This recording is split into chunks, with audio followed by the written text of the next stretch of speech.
유성룡의 징비록에 이런 기록이 나옵니다. 이순신은 한산도에 운주당이라는 집을 짓고 그곳에서 장수들과 전쟁에 관한 일을 의논했는데 말단 군졸도 자유롭게 와서 의견을 말할 수 있었고 전쟁할 때마다 장수들에게 계책을 묻고 전략을 세운 후에 나가서 싸웠기 때문에 패전하는 일이 없었다. 그러나 원균은 첩과 함께 운주당에 거처하면서 울타리로 장수들의 출입을 막았고 술에 취해 부하들을 괴롭히고 형벌의 법도가 없었다. 군사들은 만약 적병을 만나면 우리는 달아날 수밖에 없다라고 수군거렸고 여러 장수들도 원균을 비난하고 비웃으면서 군사일을 아뢰지 않아 그의 호령은 부하들에게 시행되지 않았다. 1597년 5월 20일 도채찰사 이원익은 말합니다. 원균이 무고하는 소행이 극심한데 임금이 굽어 살피지 못하니 나라가 어찌 될꼬. 권율은 조정에 이렇게 장계를 올립니다. 통제사 원균이 육군이 먼저 앙골포에 적을 쳐야 한다고 하지만 수군 여러 장수들은 이와 다른 생각을 많이 가지고 있고 원균은 운주당 안으로 들어가 나오지 않으니 절대로 여러 장수들과 합의하여 꾀하지 못할 것이므로 이를 그르칠 것이 뻔합니다.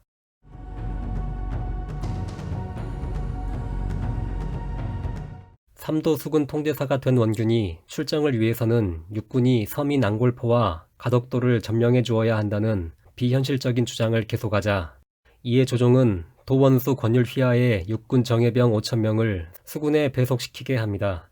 전쟁 기간 내내 수군 병력을 육군에 뺏기면서 병력 부족에 시달렸던 이순신과는 크게 다른 부분으로 그나마 이렇게 지원된 소중한 5,000명의 병력도 7천량 해전에서 모두 잃어버리고 맙니다.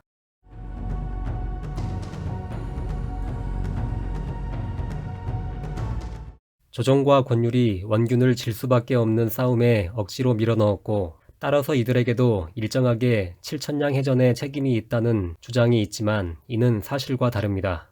당시 선조와 권율은 출전 때마다 패전과 병력 손실을 거듭하는 원균에게 큰 기대를 걸지 않았고 단지 왜군을 위협하며 해상 보급을 방해하는 정도만을 요구하였습니다.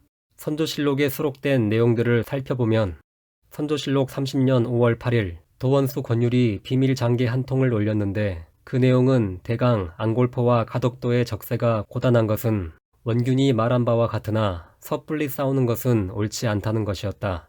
선조실록 30년 5월 12일 크게 싸우지는 못하더라도 함대를 나누어 계속 왕래하면 부산 왜적들은 군량 및 수송로를 걱정할 것이고 뒤의 적선들도 함부로 건너오지 못해 적은 선두와 후미가 단절될 것입니다. 선조실록 30년 6월 10일 전선 절반은 한산도에 머물고 반은 해양에 출몰하게 하였습니다. 번갈아 계속 왕래하면 바다를 건너오는 적도 저직해 할 수 있으므로 선조실록 30년 6월 26일 비변사가 아뢰기를 현재의 함대를 배설, 이역기, 최호, 원균이 거느린 선박으로 각각 한 부대를 만들어서 한산도를 굳게 지켜 부대별로 교대로 해상에 나가 서로 관측하게 해야 합니다. 선조실록 30년 6월 28일 도원수 권율이 장계하길 이런 식으로 계속 번갈아 교대하면 적들이 두려워하여 감히 바다를 건너지 못할 것이고 양식이 떨어져 진퇴가 궁색해질 것입니다.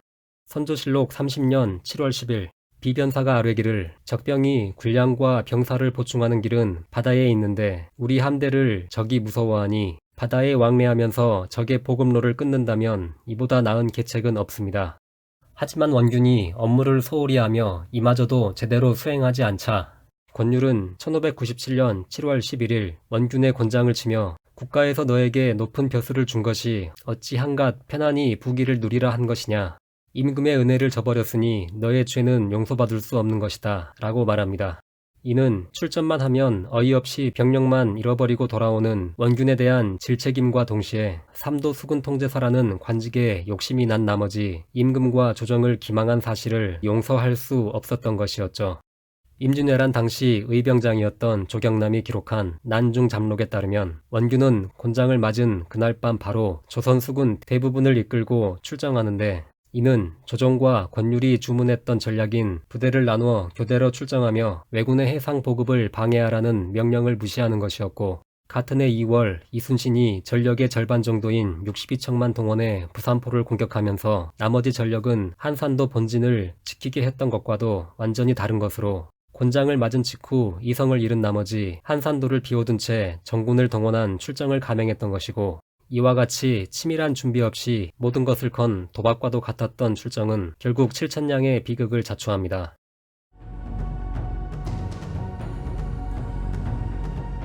1597년 7월 부산포 앞바다에서 일본에서 오는 수송 선단과 마주치자 도망치는 적을 무리하게 추격하게 하다가 무려 배 12척이 떠내려 가버립니다. 이는 조선 외해를 지나는 해류에 휩쓸린 것으로 물길을 무시한 채 무리한 공을 세우려다가 소중한 12척의 판옥선과 1천여 명의 병력을 잃어버린 것이었습니다. 이후 원균은 후퇴하여 물을 구하기 위해 가덕도에 군사들을 내리게 하는데 섬에 숨어있던 왜군에 기습을 당합니다. 적지에 내리면서도 경계를 하지 않았고, 일단 공격을 받았으면 당연히 병사들을 구하기 위한 조치를 취해야 했지만 원균은 120척의 병력을 보유하고도 아군을 구하지 않은 채 급히 퇴각했고, 섬에 버려진 비무장의 조선군 400명은 왜군의 손에 참혹하게 죽게 됩니다.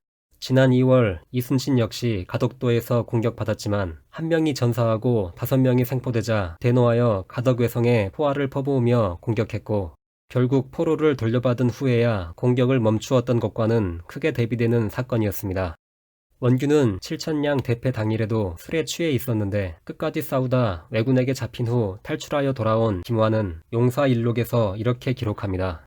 나 역시 왼쪽 다리에 탄환을 맞아 위태하고 두려운 시점이었다. 큰 소리로 급히 주장 어찌 나와서 구해주지 않는 것이오 라고 불렀다. 주장 원균은 술에 취해 높이 누워 호령만 하고 다만 군관 김대복이 편전 10여 발을 쏘았을 뿐이다.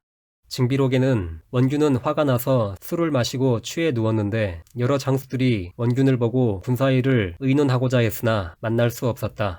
그날 깊은 밤 외선이 습격해오니 군이 크게 무너졌다. 원균은 달아나 바닷가에 이르러 배를 버리고 해안에 올랐다 라고 나옵니다. 그리고 원균이 통제사로 부임한 뒤로 수군의 기강이 흐트러지면서 원래 판옥선 한 척당 164명이었던 승무원 수가 거의 절반인 90명으로 줄어 있었고, 노를 젓는 격군 역시 절반으로 줄었습니다. 그들을 제대로 교체하지 못하고 하루 종일 노를 저으니 지칠 대로 지쳐 제대로 기동을 할 수 없었는데, 결국 7천량에서 기동력을 상실하였고 원균이 춘원포에 배를 대고 육지로 도망치자 주장이 사라진 조선 함대는 전의를 잃고 흩어집니다.